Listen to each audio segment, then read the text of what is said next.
मैं हूं शहजाद और उम्मीद है आप सब लोग खैरियत से होंगे। आज हम जुबैर साहब से जाते जाते ये ज़रूरी इन्फॉर्मेशन लेंगे कि पीएमएस का जो जीके पोर्शन है उसको आप कैसे कवर कर सकते हैं। पीएमएस जो 2025 2026 इसका जो अब दोनों हो गया दोनों ही हो गए ना। हाँ 2025 2026। हाँ जी।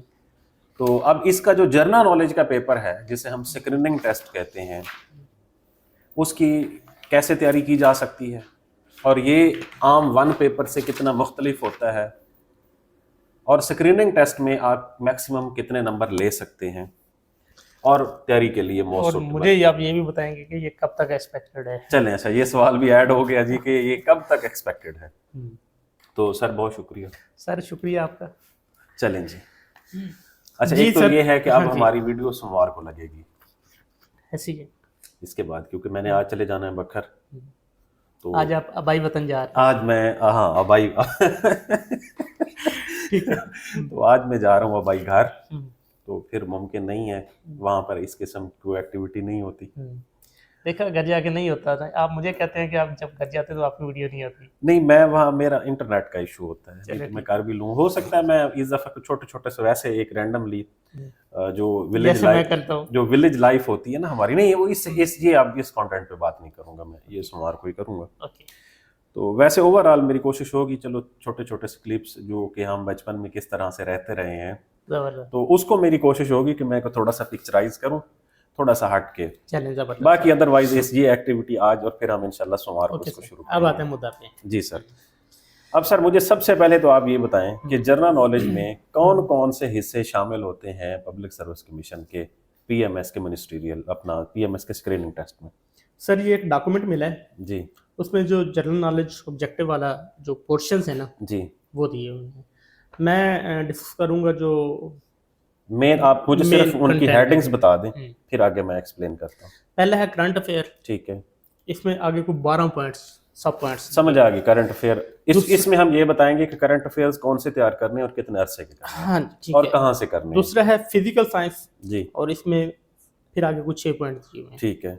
बायोलॉजिकल साइंसेज में 5 पॉइंट दिए हुए हैं और जो इन्वायरमेंटल स्टडीज़ हैं, इन्वायरमेंटल साइंसेज हैं जी उसमें कुछ 4 पॉइंट्स हैं। फूड साइंसेज है, फिर आगे से रहा computer science and information technology है, बेसिक मैथ है और जर्नल आखिर पे मेंशन किया हुआ है। ठीक है। अच्छा अब बस यही है। हाँ जी अब इसमें उर्दू नहीं है। सर ये तो जिन्होंने करना उन्होंने पूछो ना, तो सीधा कैश रह के बस आई जाए।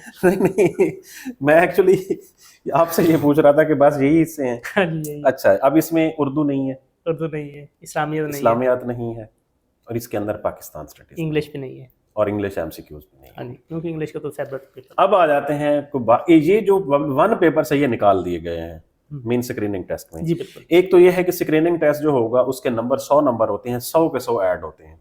ठीक है। ये सीएसएस के स्क्रीनिंग से मुख्तलिफ है। ओके। पहली बात। दूसरी बात, इस पे नेगेटिव मार्किंग होती है 0.25 की। 0.25 की। ये वो वाहिद पेपर होगा पीएमएस के अंदर जिसके ऊपर नेगेटिव मार्किंग होगी, इसके अलावा और किसी पे भी नेगेटिव मार्किंग नहीं होती। ओके।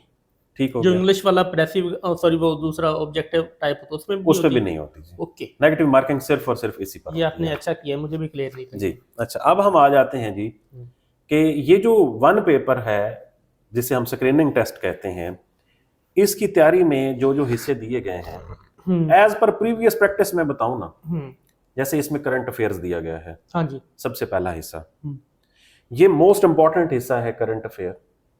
अब करंट अफेयर में दोनों इंटरनेशनल एंड नेशनल ओके। दोनों इसमें करंट अफेयर्स आते हैं। ठीक है।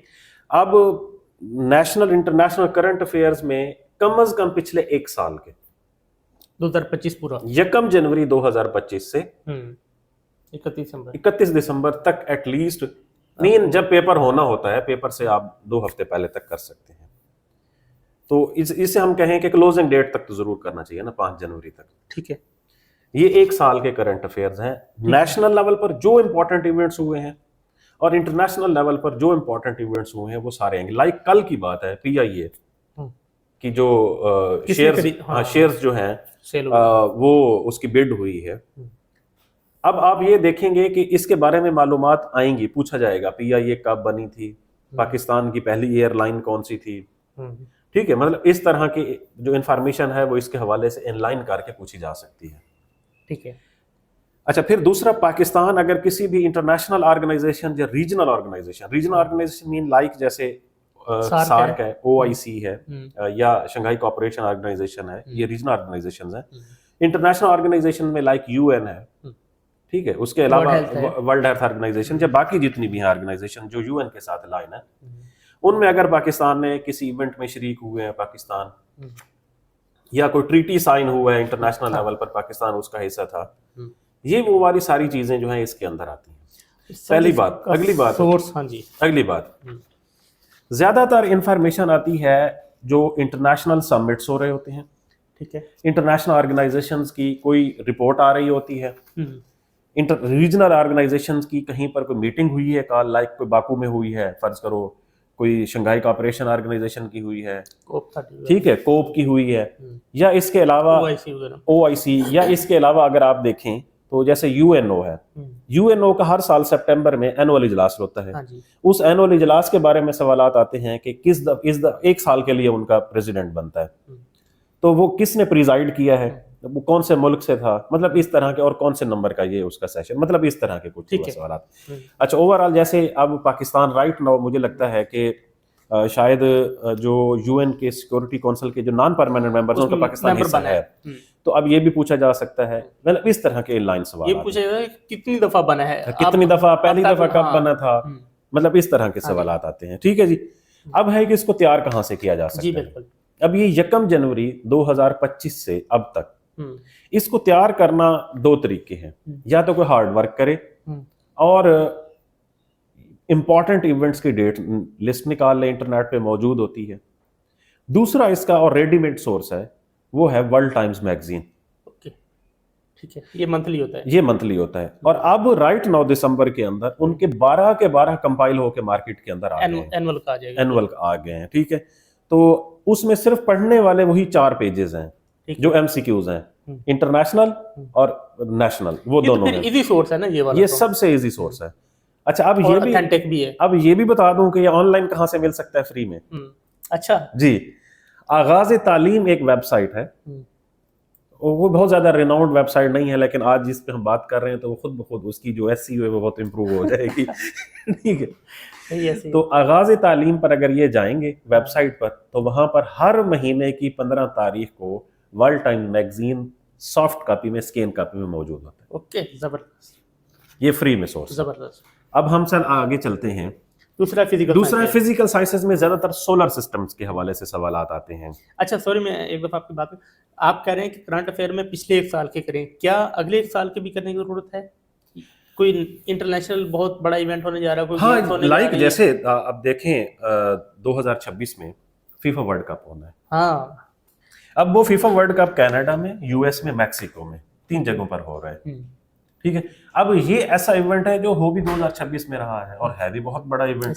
ठीक है, इंटरनेशनल, तो इसलिए यकीनन इस पे भी कोशिश, अगर कोई बड़ी गेम्स हो रही हैं, कोई बहुत बड़ा इवेंट जैसे अभी कोप है, कोप की अगर जो मीटिंग होनी है अभी अगली, आप जब कोप 29 देखेंगे तो आपको कोप 30 का पता चल जाएगा नीचे के नेक्स्ट मीटिंग का होस्ट कौन है। ज्यादातर यहाँ ऐसी मालूमात मौजूद होती हैं। अब अगला इसका सोलर सिस्टम्स के हवाले से सवाल आते हैं। ठीक है, बड़ा प्लैनेट, छोटा प्लैनेट, मून ज्यादा किसके हैं, डिस्टेंस कितना है सोलर सिस्टम के अंदर, सबसे छोटा डे किसका है, मतलब इसका अपने एक्सेस के गिर्द और जो सूरज के गिर्द इनका जो चक्कर है वो कितने अरसे में पूरा होता है, मतलब इस तरह की। फिर इसी से क्या बनता है सर, इसी से मौसम भी वजूद में आते हैं, इससे सोलर एक्लिप्स और लूनर एक्लिप्स भी आती हैं। तो इस तरह के सवालात ही इसका अगला हिस्सा है। ओके, तो इसका सोर्स आगे चलते हैं। अगले के मैं ज्यादातर इकट्ठा सोर्स बता देता हूँ। बायोलॉजिकल साइंसेज क्या आगे है, बायोलॉजिकल साइंसेज में बुनियादी तौर पर इसके अंदर sir journal biology, physics, chemistry और जिसे हम ईडीएस कहते हैं दूसरी जुबान में, ये वो सवाल आते हैं। ठीक है, अब इसमें केमिस्ट्री और अपना जो फिजिक्स है उनके बारे में कोई बहुत ज्यादा सवालात नहीं आते। कोई आइंस्टाइन का सवाल आता है, कोई न्यूटन का सवाल आ जाता है, आर्शिमिदस का आ जाता है। इसको मैं लाइन करने लगा हूँ, आपको बताता हूँ, जो आपने ऐड किया बहुत अच्छा पॉइंट है। फिर उसके बाद इन्हीं फील्ड्स के अंदर कोई इन्वेंशंस हुई हैं, डिस्कवरीज हुई हैं। फिर उनके बदले में Citation. रिवार्ड मिलता है, वो अभी जो आपने ऐड किया है नोबेल प्राइजेस, ये उससे कनेक्टेड है सारी चीजें। ठीक है। ये इसी तरह से ही है जैसे वो आडी के सामने वो नहीं रिंग्स नहीं बने हुए होते, तो ये एक दूसरे से इन लाइंस है। उसको हम कहते हैं बंगाली गड्डी। बंगाली गड्डी, चलो वैसे वंग सरे की जुबान में कहते हैं चूड़ी चूड़ी को, को। ठीक है चले तो ठीक है, कहाँ पर थे? ईडीएस के लिए। अच्छा हाँ, अच्छा, अब हम आ जाते हैं कि ये होता है इसके साथ, और जब हम आगे चलते हैं तो इसके साथ जर्नल बायोलॉजी। वैसे आप आडी तक पहुंचे, हम तो भी मैदान आल्टो पे खड़े हैं। सबसे ज्यादा क्वेश्चन जो आते हैं ईडीएस में से वो आते हैं जर्नल बायोलॉजी में से। ओके। जर्नल बायोलॉजी से सवाल कैसे आते हैं कि इसमें ज्यादातर जो चीजें इंटरेक्ट करती हैं एग्जामिनर को या अट्रैक्ट करती हैं वो है ह्यूमन फिजियोलॉजी। ऐसी मतलब इंसान का पूरा जो स्ट्रक्चर है, इससे वो जुड़ी हुई मालूमात पूछता है। टोटल इंसान, एक बच्चा जो पैदा होता है उसके जिस्म में क्या होता है, अडल्ट के जिस्म विटामिन्स का आ में जाता है, वाइटमैन्स डिजीज, बैक्टीरियाज का, हाँ Whiteman disease, vaccines, viral disease, फिर बैक्टीरियल डिजीज। इंसान का जो जिस्म के मुख्तलिफ ऑर्गन्स हैं, फिर उनका फंक्शन क्या है, फिर उनको मुख्तलिफ डिजीज लगती हैं, फिर उनकी रीजंस पूछी जाती हैं, तो ज्यादा हिस्सा इसका पूछा जाता है। ठीक हो गया, ह्यूमन फिजियोलॉजी को ज्यादा बेहतर अंदाज में ज्यादा बेहतर तरीके से। सोर्स क्या है इनके? अच्छा, जो आगे अगला इसका हिस्सा जियोग्राफी का भी कर लेते हैं, एनवायरमेंटल साइंसेस। Environmental sciences. अब जो एनवायरमेंटल साइंसेज है, इसके अंदर बुनियादी तौर पर जो पीपीएससी का वन पेपर का जो एग्जामिनर है ना, वो पूछता है हमारा एटमॉस्फेरिक सिस्टम है ना, इसके अंदर जमीन से ऊपर की तह और जमीन से नीचे की तह। हाँ, एटमॉस्फेरिक सिस्टम के बारे में ज्यादातर पूछता है कि इसके अंदर क्या है, इसकी कंपोजिशन क्या है, अर्थ कंपोजिशन क्या है, ऊपर लेयर्स कितनी मौजूद हैं, ठीक है, उनके दरमियान डिस्टेंस क्या होता है, ये हर लेयर में क्या बाइफरकेशन है, उसकी खसूसियत क्या हो सकती है, ठीक है। इसी तरह फिर जमीन की कंपोजिशन पूछता है, कौन सा एलिमेंट सबसे ज्यादा है, ठीक है। और ये सारी जो चीजें हैं ये उसके अंदर पूछी जाती हैं, और इसे हम कहते हैं कि इस हिस्से के लिए जो सबसे अच्छी किताब है, उसके साथ फिजिकल साइंसेज जिसके अंदर इन्वेंशन शामिल हैं, जिसके अंदर डिस्कवरीज शामिल हैं, जिसके अंदर नोबेल प्राइजेस शामिल हैं, जिसके अंदर फिजिक्स, केमिस्ट्री और बायोलॉजी और ह्यूमन फिजियोलॉजी, विटामिन्स, डिजीज शामिल हैं, इन सारी की सारी के लिए कारवान कॉम्प्रिहेंसिव एमसीक्यूज अच्छा है। ईडीएस पोर्शन जो है ना, ईडीएस वैसे ओवरऑल इन सारी चीजों के लिए। हाँ जी, आगे आप चलेंगे, आपको मैं बताऊंगा कि मजीद हम उससे किस तरह से फायदा ले सकते हैं। ओके, अच्छा जी, एनवायरमेंट तक हो गया, आगे है फूड साइंसेस। फूड साइंसेज में यही चीजें जो आपने बता दी हैं, सारी की सारी यही आती हैं। आगे computer science, computer science and information technology पूरा है ये। अच्छा, ये एक सेम चीज है। अब जैसे हमारे एसडीओ में लोग बच्चे बेचारे परेशान थे कि एआई के बारे में उन्होंने पूछा, मुझे मालूम था इसके बारे में, हमने कभी सेपरेट बात ही नहीं की थी कि हमारे एग्जामिनर की जो अप्रोच है ना इसके हवाले से, वो यही है। आपकी अब अप्रोच है एग्जामिनर लेवल की, बच्चों की अप्रोच है कैंडिडेट्स लेवल की। नहीं, मैं हमेशा ये कोशिश कर रहा होता हूँ कि आप उन्हें उतना एक बताएं जितनी एग्जामिनर डाइजेस्ट कर सके, जितना एग्जामिनर की अप्रोच है। उससे आगे जाएंगे तो आप फंस जाएंगे, ठीक है। एग्जामिनर भी हम में से ही कोई होगा ना, हाँ, वो कौन सा कोई ऊपर से आया हुआ एलियन होगा। तो अब सर आ जाते हैं कंप्यूटर के ऊपर। हाँ जी, कंप्यूटर के लिए सर सबसे अच्छा तरीका तो ये है, आपकी जो फेवरेट वेबसाइट है। नहीं, अभी वेबसाइट पे मैं नहीं आ रहा। सबसे अच्छा तरीका तो ये है कि ये कंप्यूटर की एक्सरसाइज करें, प्रैक्टिस करें। ठीक है, देखें कंप्यूटर फंडामेंटल्स, मीन कब बना, कैसे बना, उसको हार्डवेयर क्या है, उसको सॉफ्टवेयर क्या है, नजर जो आ रहे हैं इनपुट आउटपुट डिवाइसेस क्या होती हैं, फिर उसके अंदर ऑपरेटिंग सिस्टम्स होते हैं, फिर MS Office, Excel, PowerPoint, पूरी दुनिया के अंदर इस्तेमाल होने वाले जो सॉफ्टवेयर्स हैं यही पूछे जाते हैं। जी बिल्कुल। इससे हट के और क्या पूछा जाता है? इंटरनेट कनेक्टिविटी के साथ साथ कुछ भी नहीं पूछा जाता। अगर इसको आप 1 वीक या 2 वीक दे देना, आपका कंप्यूटर का हिस्सा प्रैक्टिस के साथ हो सकता है। अब अगर आप प्रैक्टिस नहीं करना चाहते, आप कहते हैं जी मैंने लिटरेचर पढ़ना है, तो हमारे पास 2 सोर्सेज हैं। सोर्स नंबर 1 ये है कि आप पास्ट पेपर्स में से जो कंप्यूटर के सवालात आए हुए हैं आप वो पढ़ें। जो सोर्स नंबर 2 है वो वही वेबसाइट है जो एग्जाम वीडा की वेबसाइट है। सही। और उस वेबसाइट को मैं क्यों रेट करता हूं? हमारा एग्जामिनर उस वेबसाइट से जब क्वेश्चन उठाता है उसकी स्टेटमेंट ही तब्दील नहीं करता। मैंने मल्टीपल टाइम इसको बाकायदा देखा है। और अगला, यानी अगर उसका प्लेजरिज्म चेक करवाया जाए तो 100% आएगा। प्लेजरिज्म 100%। और फिर एग्जामिनर उसके जो ऑप्शंस हैं उनको भी तब्दील नहीं करता, कि जो इन लाइन है वो भी वही रहती है।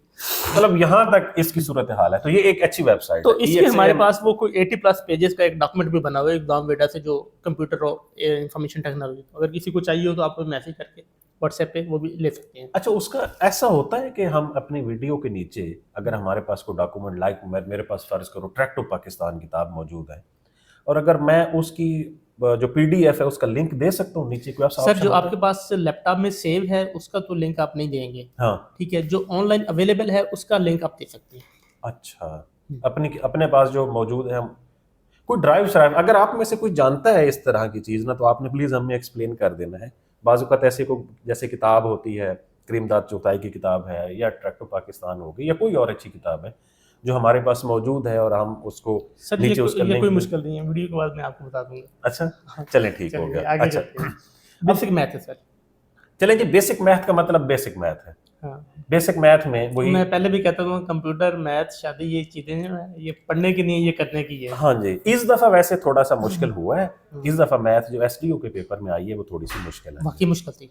ठीक है, तो इसके अलावा अदरवाइज जो इसकी मैथ आती है वो रूटीन की आती है, सीरीज आती है, उसके जो चीजें अलावा डॉक्टर वकास साहब पढ़ा रहे हैं, हाँ वो, और इसके अलावा इसमें भी लिखी हुई है कि प्रॉब्लम जनरल सॉल्विंग सी है, चीजें, कितने हाँ। लोग हैं, कितनी Analytical दिनों में reasoning काम है, करेंगे, हाँ, ईटीसी, ये mental- सारी चीजें आती हैं। ये बेसिक मैथ के अंदर आती हैं, ये अब आराम से कवर हो सकती ये है। हमारी जो चैनल्स हैं उसके ऊपर एक प्लेलिस्ट भी प्लेलिस्ट मौजूद भी है। मौजूद है, ठीक है, अगर आप अब- देखना चाहें तो वहाँ से भी कर सकते हैं। अच्छा, उसके बाद है आखिरी ऑप्शन है जर्नल का, और इसमें है famous scientist, famous inventions, units and ये उसके जो अंदर चीजें ऐड हैं है। ये ईडीएस में कवर हो गई हैं। ईडीएस में कवर भी हो जाएंगी, और इनके लिए सबसे अच्छी किताब ही कारवान कॉम्प्रिहेंसिव एमसीक्यूज है। Okay okay. अब अगर आप में से कोई बंदा इसको घर बैठ के अच्छे तरीके से तैयारी करना चाहता है इस पेपर की, उसे 2 सोर्सेज इस्तेमाल करने चाहिए। अगर एज अ बुक करने हैं, एज अ बुक उसे पास पेपर्स पढ़ने चाहिए, सिर्फ वही हिस्से जो इसकी जरूरत है, पहली बात। दूसरी बात, कारवान कॉम्प्रिहेंसिव एमसीक्यूज की एटलीस्ट पहले 350 जो सफ़ात हैं, या 350 पौने 400 सफ़ात, अगर वो बंदा वो पढ़ता है तो मुझे लगता है कि उसकी तैयारी ऐसी हो जाएगी कि अगर वो पेपर वाले दिन कूल काम कंपोज रहे तो मुझे नहीं लगता कि वो 75 से नीचे नंबर ले सकता है। इसमें कितने मार्क्स आएंगे तो आपको ज्यादा बेहतर फायदा होगा? देखिए सर, वैसे तो 40 नंबर वाला बंदा पास होगा, और लेकिन 40 नंबर लेके आप दूसरी फेज के लिए तो चले जाएंगे, लेकिन एक बंदा जब 75 नंबर लेके बैठा हुआ होगा, 40 और 75 में और नंबर भी फुल काउंट होने हैं, तो मेरे ख्याल में इसमें से हर बंदे को कोशिश करनी चाहिए कि 60+ तो लेना। सर इस पेपर में लोगों की उमर, हमारा एक दोस्त है उमर, तो उसके पिछली दफा 86 नंबर थे। जबरदस्त। हाँ। अच्छा, अब वो जो मेरे क्वेश्चन का आपने जवाब नहीं दिया। आपका कौन सा सवाल था? मेरा क्वेश्चन ये था कि पेपर ये कब एक्सपेक्टेड है? अच्छा, इसके बारे में सर मैंने मालूम करने की कोशिश की है कि ये पेपर वाकई 17-18 को हो रहा है, जनवरी में। तो सर मुझे इसके बारे में कोई उन्होंने कंफर्म नहीं किया। उन्होंने कहा जी कि हम इसके ऊपर काम ही क्लोजिंग डेट के बाद करेंगे। ठीक है। अच्छा हाँ, ये हो सकता है क्योंकि 5 तारीख क्लोजिंग डेट है, उसके बाद 2 वीक्स हैं, लेकिन ये जरूर बात है, पॉसिबिलिटी है, ये जरूर बात ये है कि इस इम्तिहान को अगर बहुत ज्यादा भी डिले किया गया तो रमजान से पहले पहले स्क्रीनिंग टेस्ट हो जाएगा। मेरे ख्याल 10 फरवरी के करीब शुरू हो रहा है, 17 या 18 मेरे ख्याल में, या 19 फरवरी को है रमजान शुरू हो रहा है। हाँ जी। अच्छा, तो ये या इसी करीब है, 17-18 आप शायद कह रहे हैं, ठीक कह रहे होंगे, इसके करीब है। तो बहुत लेट भी हुआ तो इसका स्क्रीनिंग रमजान से पहले हो जाएगा। ओके। लेकिन अभी 17-18 वाली मेरे पास कोई कंफर्म न्यूज़ नहीं थी, और मैंने जहां से पूछा था उनके पास भी शायद ये कंफर्मेशन नहीं थी। ओके। बट इन लोगों को 17-18 को भी दिमाग में रखना चाहिए, जनवरी को भी, 17-18 फरवरी को भी रखना चाहिए। इम्तिहान तो देना ही है ना, और अच्छे तरीके से दें। जबरदस्त। बस सर, और कुछ पूछना चाहते हैं? चलिए, वो नहीं कहा कि किसी ने हमें सब्सक्राइब करना हो तो कर सकते हैं। अच्छा जी, आप में से वो लोग जो हमारे चैनल पर नए हैं और अगर हमारे चैनल को सब्सक्राइब करना चाहते हैं तो वो कर सकते हैं जी। बहुत शुक्रिया।